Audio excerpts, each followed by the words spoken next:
My question is this. You know, I'll use this as an example, and then I'll get to the question. Like, for instance, if you're a member of Islam, okay, do whatever you want. I don't really care. But when you start committing acts of terrorism and killing people, now we have a problem.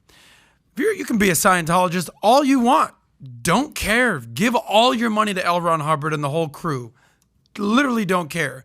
But when you start committing acts of violence or hurting people on the outside, that's where I have a problem.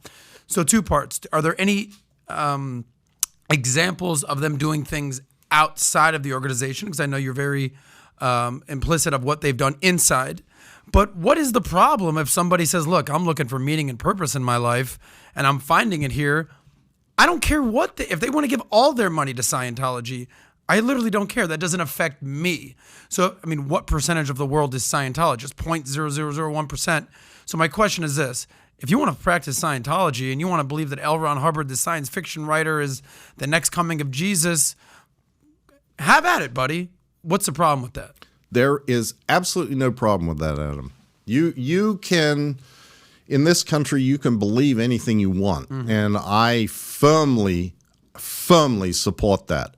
You can't do anything you want, and that's what you're saying. You can't believe in this and say, it's my belief that made me go out and blow up a bus.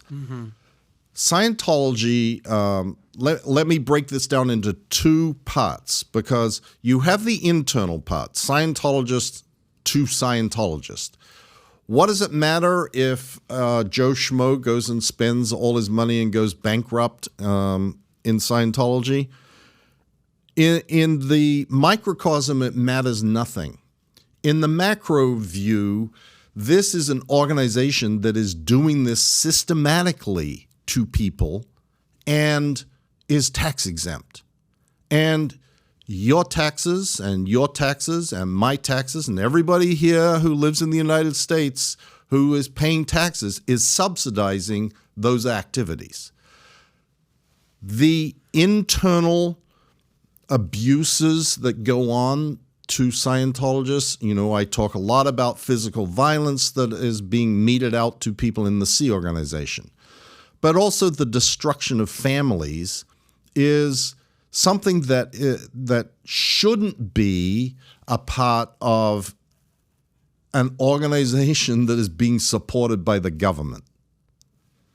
Then there is the question of outside the realm of Scientology. And, you know, I give quite a lot of examples of people in there who have been harassed and had their lives turned upside down because they dared say something negative about Scientology.